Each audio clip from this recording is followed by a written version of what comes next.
दिल्ली। यह नाम सुनते ही आंखों के सामने एक ऐसी जगह का चित्र उभरता है जहां चारों ओर रोशनी, भीड़ और हलचल रहती है। यह शहर बाहर से जितना चमकदार दिखाई देता है, उतना ही भीतर से उलझनों और खतरों से भरा हुआ है। कहते हैं कि दिल्ली वह शहर है जो कभी सोता नहीं, हर समय जागता रहता है। रात के 3 बजे भी अगर कोई सड़क पर निकल जाए, तो उसे कहीं ना कहीं कोई ना कोई जागता हुआ इंसान जरूर मिल जाएगा। यही दिल्ली बहुतों के लिए सपनों का शहर है, तो बहुतों के लिए डर और रहस्यों का अड्डा। इसी शहर की एक कहानी है, एक ऐसी कहानी जिसने इंसाफ और अन्याय के बीच की असली खाई को उजागर किया। इसी शहर में एक महिला अफसर थी, आरती सिंह। बाहर से देखने पर आरती एक साधारण सी लड़की लगती थी, लेकिन उसकी आंखों में ऐसी सख्ती और हिम्मत थी कि बड़े-बड़े गुंडों और अपराधियों की रूह कांप उठे। उसकी पहचान सिर्फ एक पुलिस अफसर की नहीं थी, बल्कि लोगों के लिए वह एक उम्मीद थी। छोटे से कस्बे से आई थी, साधारण घर परिवार से। मेहनत, संघर्ष और असंख्य मुश्किलों का सामना करने के बाद वह इस बड़े शहर में एक ऊंचे पद तक पहुंची थी। दिल्ली की गलियों में उसका नाम सुनते ही बदमाश 100 बार सोचते कि कहीं उस रास्ते से गुजरना तो सुरक्षित है या नहीं। आरती का यही डर और दबदबा उसे औरों से अलग करता था। लेकिन उसकी जिंदगी हमेशा उतनी आसान नहीं रही, जितनी बाहर से दिखाई देती थी। एक तरफ उसका सपना था कि वह हर पीड़ित को न्याय दिलाएगी, और दूसरी ओर समाज की कड़वी सच्चाइयां थीं जो बार-बार उसे चुनौती देती थीं। आरती हमेशा ईमानदारी और न्याय के रास्ते पर चली। उसने कभी किसी गरीब या कमजोर के साथ बेइंसाफी नहीं होने दी। उसका मानना था कि औरत का असली सम्मान तभी है जब उसकी आवाज को दबाया न जाए। पर किससे पता था कि एक रात उसकी दुनिया हिल जाएगी। वह रात जो आरती की जिंदगी को हमेशा के लिए बदल देगी। एक रोज दफ्तर में अपने केबिन में बैठकर वह अखबार पढ़ते हुए चाय की चुस्कियां ले रही थी कि तभी एक परिचित व्यक्ति अंदर आया।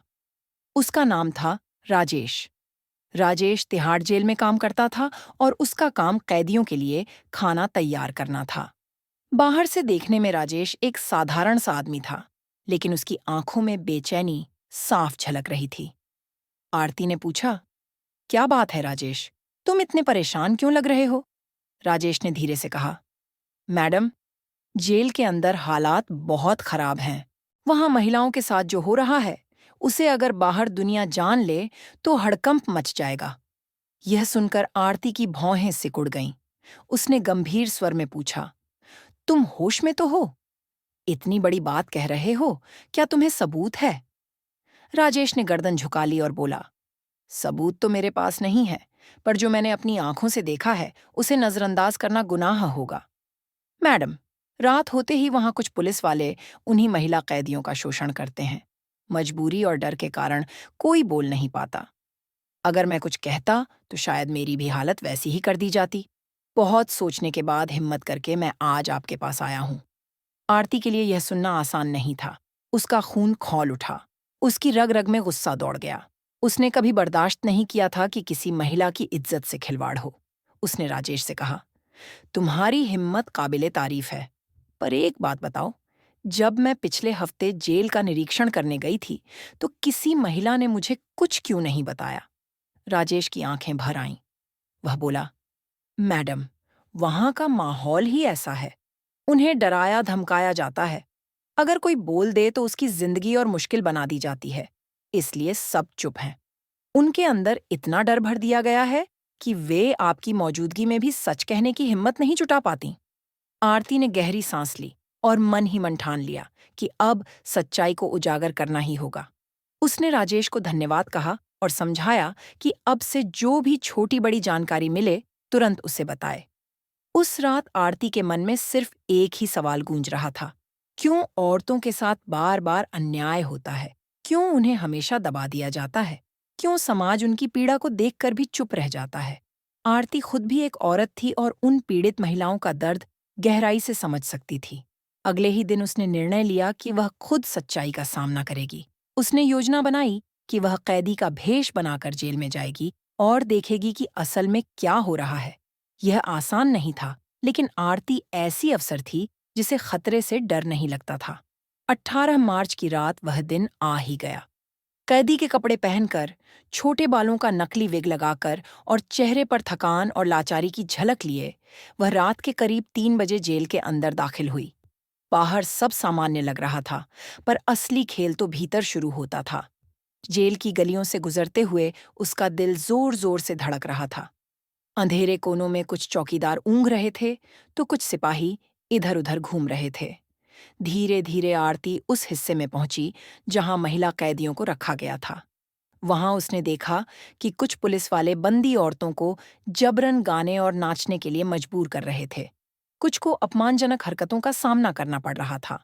आरती की सांसें अटक गईं, पर उसने हिम्मत नहीं हारी।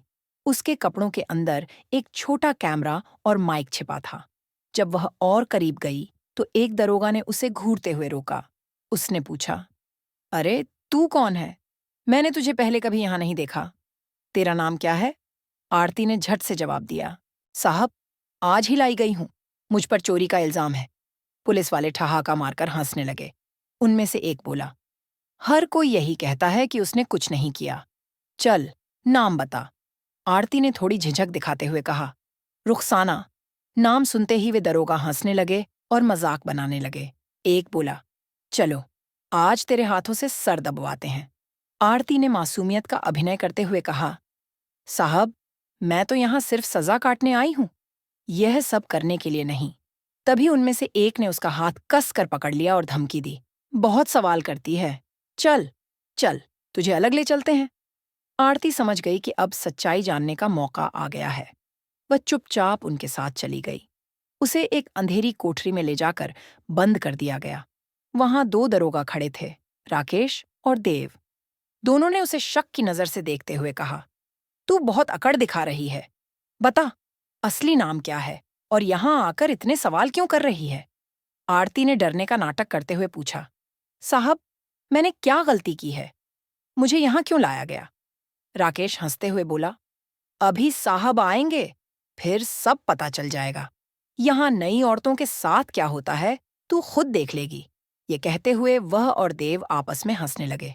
आरती ने सोचा, अब समय आ गया है कि उन्हें सच का एहसास कराया जाए। उसने धीरे धीरे अपनी असली पहचान बताई। मैं दिल्ली की एसपी आरती सिंह हूँ, और जो कुछ भी तुम कर रहे हो, वह सब कैमरे में रिकॉर्ड हो चुका है। यह सुनकर दोनों दरोगा सन्न रह गए। उनके चेहरे से रंग उड़ गया। उन्होंने हाथ जोड़ लिए और गिड़गिड़ाने लगे, मैडम, हमें माफ कर दीजिए। हम मजबूरी में ऐसा कर रहे थे। हम सिर्फ आदेश मानते हैं। आरती ने सख्ती से कहा, माफी तभी मिलेगी जब तुम सच बोलोगे और गवाही दोगे। अगर ऐसा नहीं किया तो तुम्हारी नौकरी ही नहीं, पूरी जिंदगी बर्बाद हो जाएगी। डर और पछतावे में डूबकर राकेश और देव ने सब कुछ कबूल कर लिया। उन्होंने मान लिया कि जेल में हर नई महिला कैदी के साथ पहले ही दिन अपमानजनक बर्ताव किया जाता है। सीनियर अफसर खुद इस गंदे खेल का हिस्सा हैं। आरती ने उन्हें गुप्त कैमरा और माइक पकड़ा दिए और कहा, अब तुम्हें सबूत इकट्ठा करने होंगे। जो भी रात में यहाँ होता है, सब रिकॉर्ड करना होगा। दोनों दरोगा अब पूरी तरह टूट चुके थे। उन्होंने आरती को भरोसा दिलाया कि वे उसके साथ हैं। उसी रात उन्होंने कैमरे में वह सब कैद कर लिया जिसे देखना किसी भी इंसान के लिए असहनीय था, और अगले ही दिन सबूत आरती तक पहुंचा दिए। सुबह का सूरज अभी पूरी तरह निकला भी नहीं था कि आरती अपने दफ्तर के केबिन में बैठी उन सबूतों को बार बार देख रही थी जो पिछली रात मिले थे। वीडियो में सब कुछ साफ साफ दिख रहा था। कैसे कुछ पुलिस वाले रात होते ही कैदियों को मजबूर करते, उनका मजाक उड़ाते और उनका शोषण करते। हर एक आवाज, हर एक हरकत ने आरती का दिल दहला दिया। उसके हाथ गुस्से से कांप रहे थे, लेकिन उसने अपने दिमाग को ठंडा रखा। उसने सोचा कि अब यह मामला सीधे ऊपर तक ले जाना होगा। उसने अपनी रिपोर्ट तैयार की, वीडियो और ऑडियो सबूतों को एक फाइल में संकलित किया और पुलिस हेडक्वार्टर पहुंच गई। हेडक्वार्टर में बड़े अफसर बैठे थे। आरती ने बिना घबराए सबके सामने वह वीडियो चलाया। कमरे में गहरी खामोशी छा गई। किसी को विश्वास नहीं हो रहा था कि यह सब दिल्ली की सबसे बड़ी जेल में हो रहा है। मुख्य अधिकारी ने गंभीर स्वर में कहा, यह मामला बहुत बड़ा है। अगर यह बाहर फैला तो विभाग की साख मिट्टी में मिल जाएगी, लेकिन सच को दबाया नहीं जा सकता। कार्रवाई जरूरी है। आरती ने सख्त आवाज में कहा, सर, अगर हम अब भी चुप रहे तो यह महिलाओं के साथ सबसे बड़ा धोखा होगा। हमें उन लोगों को सजा दिलानी होगी, चाहे वे कितने भी ताकतवर क्यों न हों। उसकी बात में इतनी सच्चाई और दृढ़ता थी कि बाकी अफसर भी सहमत हो गए। तय हुआ कि उसी शाम अचानक जेल में छापा मारा जाएगा। आरती ने दोपहर का वक्त उन महिला कैदियों के बारे में सोचते हुए बिताया। उसने याद किया कि जब पिछली बार वह निरीक्षण के लिए गई थी तो वहां की औरतें कितनी डरी सहमी हुई थीं। उनके चेहरे पर डर इस कदर छाया हुआ था कि वे खुलकर बोल ही नहीं पा रही थीं। आरती को उन आंखों में छिपा दर्द अब और साफ दिखाई देने लगा था। उसने मन ही मन प्रण किया कि अब उन्हें चुप नहीं रहना पड़ेगा, अब उन्हें न्याय मिलेगा। शाम होते ही पुलिस की एक विशेष टीम बनाई गई और आरती उस टीम की अगुवाई कर रही थी। रात के करीब 10 बजे अचानक तिहाड़ जेल का माहौल बदल गया। जैसे ही पुलिस के गाड़ियों का काफिला गेट पर पहुंचा, सब चौकीदार और दरोगा चौकन्ने हो गए। किसी को समझ नहीं आया कि इतनी देर रात अचानक यह सब क्यों हो रहा है। गेट खुलते ही आरती पूरे आत्मविश्वास के साथ अंदर दाखिल हुई। उसके पीछे दर्जनों अफसर थे। सभी सीधे उस हिस्से में पहुंचे जहां रात को गंदा खेल खेला जाता था। वहां का नजारा देखकर हर कोई हैरान रह गया। कुछ पुलिस वाले शराब की बोतलों के साथ बैठे थे, कुछ महिलाओं को नचाने और हंसाने की कोशिश कर रहे थे। किसी ने सोचा भी नहीं था कि इस वक्त छापा पड़ सकता है। जैसे ही आरती ने अपनी आवाज उठाई, पूरा माहौल सन्नाटे में बदल गया। उसने गरजते हुए कहा, बस, अब और नहीं। सब पुलिस वाले हड़बड़ा गए। कुछ ने छिपाने की कोशिश की, कुछ भागने लगे, लेकिन आरती की टीम ने सबको घेर लिया। वीडियो कैमरों में हर एक पल रिकॉर्ड हो रहा था। आरती ने आदेश दिया, सबको गिरफ्तार करो। देखते ही देखते उन दरोगाओं और पुलिस वालों के हाथों में हथकड़ी लग गई। जिन औरतों को अब तक मजबूरी में चुप कराया जाता था, वे रोते हुए आरती के पैरों में गिर गईं। वे बार बार कह रही थीं, मैडम, आपने हमें बचा लिया, अब हमें डर नहीं है। आरती ने उन्हें संभाला और कहा, डरो मत, अब तुम्हें कोई हाथ नहीं लगा पाएगा। न्याय तुम्हारा हक है और वह तुम्हें मिलेगा। उन कैदियों की आंखों से आंसू रुकने का नाम नहीं ले रहे थे। उनके चेहरे पर राहत और भरोसा साफ झलक रहा था। कई सालों से दबा हुआ दर्द उस रात बाहर निकल गया। अगले दिन यह खबर अखबारों और टीवी चैनलों की सुर्खियों में छा गई। महिला अफसर ने तिहाड़ में खोला गंदे राज का पर्दाफाश। हर जगह आरती की बहादुरी की चर्चा होने लगी। लेकिन जहां आम जनता उसकी सराहना कर रही थी, वहीं कुछ बड़े अधिकारी और नेता इस बात से परेशान भी थे, क्योंकि यह मामला उनके लिए खतरे की घंटी था। बहुत से रसूखदार लोग इस खेल में शामिल थे। वे डरने लगे कि कहीं उनके नाम भी न खुल जाए। कुछ ने दबाव डालने की कोशिश की, कुछ ने रिश्वत देने की। लेकिन आरती ऐसी नहीं थी जिसे डराया या खरीदा जा सके। उसने साफ कह दिया, सच को कोई ताकत नहीं दबा सकती, चाहे मुझे कितनी भी मुश्किलें झेलनी पड़ें, मैं रुकने वाली नहीं हूं। जेल में जिन पुलिस वालों की गिरफ्तारी हुई थी, उन्हें तुरंत निलंबित कर दिया गया। उनके खिलाफ कठोर कार्रवाई शुरू हुई। कई अधिकारियों ने खुले मंच से आरती की तारीफ की। एक सभा में मुख्य पुलिस आयुक्त ने कहा, जो काम आरती सिंह ने किया है, वह आसान नहीं था। उसने दिखा दिया कि ईमानदार अफसर अगर ठान ले, तो कितना भी बड़ा अपराध उजागर हो सकता है। भीड़ तालियों से गूंज उठी। लेकिन आरती के मन में अब भी एक टीस थी। उसने सोचा, क्या सिर्फ इन दरोगाओं को पकड़ लेने से सब खत्म हो जाएगा? या इसके पीछे और भी बड़े नाम छिपे हैं? उस रात जब वह अकेली अपने घर लौटी, तो खिड़की से बाहर देखते हुए सोचने लगी, औरत की जिंदगी कितनी कठिन है। वह चाहे जेल की कैदी हो या समाज में सामान्य औरत, हर जगह उसे संघर्ष करना पड़ता है।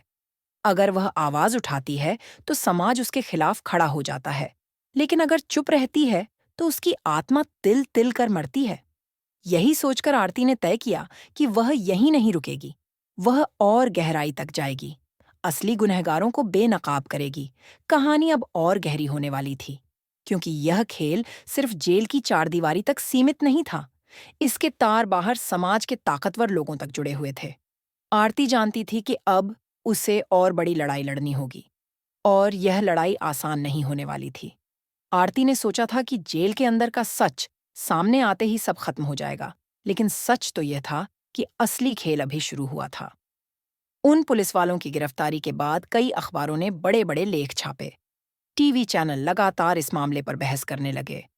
कुछ जगह आरती को हीरो कहा जा रहा था, तो कुछ जगह यह सवाल उठाया जा रहा था कि आखिर इतनी बड़ी गड़बड़ी सालों से कैसे छिपी रही।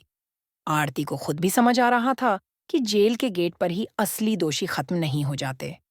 दरअसल यह खेल कहीं और से संचालित हो रहा था।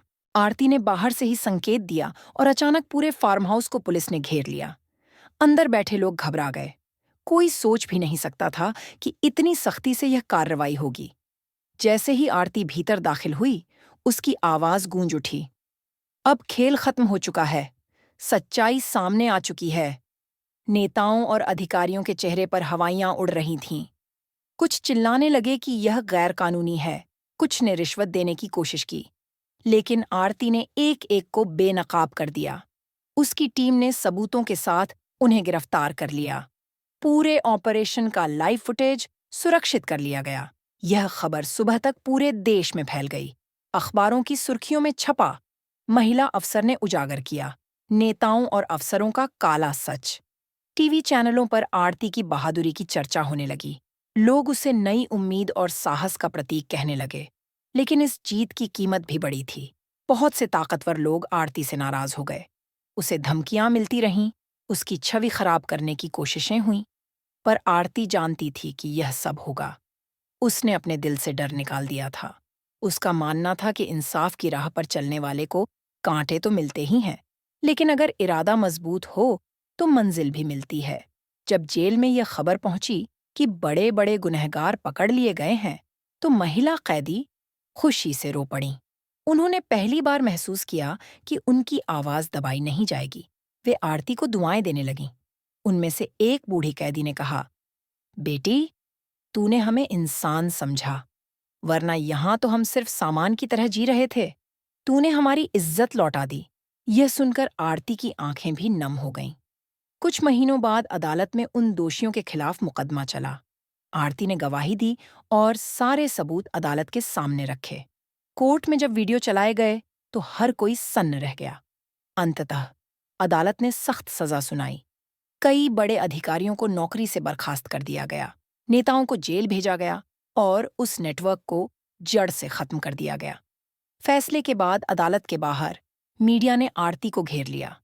उसने सिर्फ इतना कहा, यह मेरी जीत नहीं है, यह उन महिलाओं की जीत है जिन्हें सालों से दबाया गया था।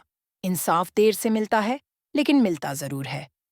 हमें सिर्फ डर से ऊपर उठना है। उस दिन से आरती पूरे देश में एक मिसाल बन गई। लोग उसे एक योद्धा के रूप में देखने लगे। स्कूलों में उसके किस्से सुनाए जाने लगे। छोटे कस्बों की लड़कियां कहने लगीं कि वे भी बड़ी होकर आरती जैसी बनना चाहती हैं। आरती ने भी यह ठान लिया कि उसकी लड़ाई यहीं खत्म नहीं होगी। उसने एक नई मुहिम शुरू की, महिलाओं की सुरक्षा और उनके अधिकारों के लिए। उसने जेलों में सुधार कार्यक्रम चलाए, कैदियों को शिक्षा और रोजगार से जोड़ने का काम शुरू किया। धीरे धीरे हालात बदलने लगे। अब औरतें खुलकर अपनी बात कहने लगीं। आरती जब कभी अकेली बैठती तो उसे वह रात याद आती जब उसने कैदी का भेष बनाकर जेल में कदम रखा था। अगर उस दिन उसने हिम्मत न की होती तो शायद यह सच कभी सामने नहीं आता। उसे एहसास हुआ कि एक छोटी सी हिम्मत कई जिंदगियों को बदल सकती है। उसकी कहानी यहीं खत्म नहीं हुई। यह तो एक शुरुआत थी, लेकिन इतना जरूर था कि उसने यह साबित कर दिया था, चाहे अंधेरा कितना भी गहरा क्यों न हो, एक दिया उसे मिटा सकता है। धीरे धीरे माहौल और खतरनाक होता गया। एक रात जब आरती अपनी कार से दफ्तर लौट रही थी तो अचानक उसकी गाड़ी का पीछा करने लगी एक काली एसयूवी। उसने तेजी से गाड़ी चलाई, लेकिन वे लोग उसके करीब पहुंच गए। तभी उसकी गाड़ी का टायर फट गया और वह सड़क के किनारे रुक गई। 4 नकाबपोश आदमी उतरे और उसकी तरफ बढ़े। आरती ने तुरंत अपनी पिस्तौल निकाली और सख्ती से चिल्लाई, रुको, वरना गोली मार दूंगी। वे कुछ पल ठिठके और फिर गुस्से में बोले, आरती सिंह, बहुत हीरो बन रही हो। अपनी जान की फिक्र करो और यह जांच बंद कर दो, वरना अगली बार गोलियों से बच नहीं पाओगी। आरती ने बिना डरे जवाब दिया, डराना बंद करो, मैं सच का साथ नहीं छोड़ूंगी। नकाबपोशों ने गुस्से से गालियां दी और वहां से भाग गए। आरती ने तुरंत अपने फोन से उनकी गाड़ी का नंबर नोट कर लिया। अगले ही दिन उसकी टीम ने उस नंबर की जांच की और पाया कि वह गाड़ी एक बड़े नेता के घर से जुड़ी है। अब तो सब साफ हो गया कि उसके दुश्मन कौन हैं। आरती ने महसूस किया कि अब यह सिर्फ उसका मिशन नहीं रहा। अब यह उन सभी महिलाओं की लड़ाई थी जिन्हें सालों से दबाया गया था। उसने अपनी टीम से कहा, हमारे पास वक्त कम है। हमें इस पूरे नेटवर्क को उजागर करना होगा। धीरे धीरे कड़ियां जुड़ने लगीं। हर नए सबूत से यह स्पष्ट होता गया कि जेल के गंदे खेल का संचालन बड़े बड़े दफ्तरों और आलीशान घरों से होता था। आरती अब उस दरवाजे पर पहुंचने वाली थी जहां से यह सारा अंधेरा फैल रहा था। अब खेल अपने चरम पर था। आरती के पास पर्याप्त सबूत थे, लेकिन अब मामला इतना बड़ा हो चुका था कि हर कदम पर जान का खतरा था। जिस नेटवर्क को वह उजागर करने जा रही थी, उसके धागे बड़े नेताओं, अधिकारियों और कुछ नामी उद्योगपतियों तक पहुंचते थे। ये वही लोग थे जो बाहर से समाज के ठेकेदार बने घूमते थे, लेकिन अंदर से गंदे खेलों को संरक्षण देते थे। एक रात आरती को गुप्त सूत्र से सूचना मिली कि एक आलीशान फार्म हाउस में उन सब लोगों की बैठक होने वाली है। यह वही जगह थी जहां से जेल के अंदर होने वाले गंदे कामों को नियंत्रित किया जाता था। आरती ने अपनी टीम को तैयार किया। ऑन ऑपरेशन का नाम रखा गया, सत्य की लौ। योजना बनाई गई कि छापा इस तरह मारा जाए कि किसी को भनक भी न लगे और सभी बड़े नाम रंगे हाथ पकड़े जाएं। रात के करीब 11 बजे काली गाड़ियों का काफिला दिल्ली के बाहर एक सुनसान रास्ते से होकर निकला। उस फार्म हाउस के चारों ओर 4 दीवारी ऊंची थी और सुरक्षा खड़ी, लेकिन आरती और उसकी टीम पहले से तैयार थी। उन्होंने आसपास के इलाके में गुप्त कैमरे और वायरलेस सिस्टम लगा दिए थे। जैसे ही अंदर मीटिंग शुरू हुई, हर शब्द रिकॉर्ड होने लगा। उन रिकॉर्डिंग्स में साफ साफ सुना जा सकता था कि कैसे नेता और अधिकारी मिलकर योजना बना रहे थे। कैदियों को डराकर रखो, बाहर ज्यादा कुछ न जाने पाए, और अगर कोई अफसर ज्यादा होशियार बने तो उसे ट्रांसफर कर दो या रास्ते से हटा दो। एक रात वह अपने ऑफिस में बैठकर सारे कागजात और रिपोर्ट देख रही थी। तभी दरवाजे पर दस्तक हुई। उसके पुराने सहयोगी अजय अंदर आए। अजय लंबे समय से आरती के साथ काम कर चुके थे और उस पर भरोसा भी करते थे। अजय ने कहा, मैडम, मुझे लगता है कि यह मामला यहीं खत्म नहीं होगा। कुछ बड़े नाम हैं जो पर्दे के पीछे से सब नियंत्रित कर रहे हैं। जिन पुलिस वालों को हमने पकड़ा है, वे तो सिर्फ मोहरे हैं। आरती ने सिर हिलाते हुए कहा, मैं भी यही सोच रही हूं अजय, लेकिन हमें सबूत चाहिए, वरना कोई विश्वास नहीं करेगा। अजय ने धीरे से एक फाइल टेबल पर रखी। उसमें कुछ कागज थे, कुछ नाम और कुछ नंबर। उसने बताया, ये सब जेल के कॉन्ट्रैक्टर और सप्लायर से जुड़े रिकॉर्ड हैं। हर महीने लाखों रुपए की रकम बाहर जाती है, पर उसका हिसाब कहीं दर्ज नहीं है। मुझे शक है कि यही पैसा उन रसूखदार लोगों तक पहुंचाया जाता है जो जेल के भीतर ये गंदे खेल खेलने की इजाजत देते हैं। आरती ने फाइल उठाई और गहराई से देखने लगी। नाम देखकर उसके माथे पर शिकन आ गई। उनमें से कुछ नाम ऐसे थे जो समाज में बड़े आदर से लिए जाते थे, राजनीतिज्ञ, उद्योगपति और कुछ वरिष्ठ अधिकारी। आरती जानती थी कि अगर उसने यह लड़ाई जारी रखी तो उसके लिए मुश्किलें बढ़ जाएंगी। उसकी जान को भी खतरा हो सकता है, लेकिन उसकी आत्मा कह रही थी कि अब पीछे हटना गुनाह होगा। अगले दिन उसने अपनी टीम के भरोसेमंद लोगों को बुलाया और योजना बनाई। अब उनकी जांच जेल की दीवारों से बाहर जाकर उन ठिकानों तक पहुंचनी थी जहां से यह सारा खेल नियंत्रित होता था। धीरे धीरे उसने सबूत इकट्ठे करने शुरू किए। एक एक कर उसने उन जगहों पर निगरानी रखवाई जहां से पैसा आता जाता था। कुछ गुप्त कैमरे लगाए गए, कुछ फोन कॉल्स रिकॉर्ड किए गए। आरती हर दिन देर रात तक जागकर हर रिकॉर्ड की जांच करती। थकान उसके चेहरे पर साफ झलकती थी, लेकिन उसकी आंखों में वही दृढ़ता थी। फिर एक दिन ऐसा सबूत मिला जिसने सब कुछ बदल दिया। उसकी टीम ने एक वीडियो रिकॉर्ड किया था जिसमें एक बड़े नेता जेल के एक अधिकारी से बात कर रहा था। उसमें साफ कहा जा रहा था कि महिला कैदियों को डराकर चुप रखो, वरना हम सब बर्बाद हो जाएंगे। जो भी अफसर ज्यादा होशियार बने, उसे किनारे कर दो। यह सुनकर आरती का दिल बैठ गया। अब यह सिर्फ जेल का मामला नहीं था, यह राजनीति और सत्ता से जुड़ा हुआ था। आरती ने यह सबूत अपने वरिष्ठ अधिकारी को दिखाया, लेकिन आश्चर्य की बात यह थी कि उन्होंने चुप्पी साध ली। उन्होंने कहा, आरती, यह मामला बहुत ऊपर तक जाता है। अगर तुम इसे और आगे बढ़ाओगी तो तुम्हारे लिए मुश्किल हो जाएगी। बेहतर है कि तुम यहीं पर रुक जाओ। आरती ने उनकी आंखों में झांका और कहा, सर, मैं रुक नहीं सकती। मैंने उन औरतों से वादा किया है कि उन्हें न्याय दिलाऊंगी, और मेरी आत्मा मुझे यही करने को कहती है। वरिष्ठ अधिकारी ने हार मानते हुए कहा, ठीक है, लेकिन याद रखना, तुम्हें बहुत सावधान रहना होगा। अब हर कदम पर खतरा है। उस रात आरती अकेली अपने कमरे में बैठी थी। बाहर हल्की बारिश हो रही थी। खिड़की से गिरती बूंदों को देखते हुए उसने सोचा कि इंसाफ की राह कितनी कठिन होती है। जो लोग दूसरों को बचाने निकलते हैं, अक्सर उन्हें ही सबसे ज्यादा चोट खानी पड़ती है। लेकिन उसने मन ही मन ठान लिया, चाहे जो भी हो, यह लड़ाई पूरी करनी ही होगी।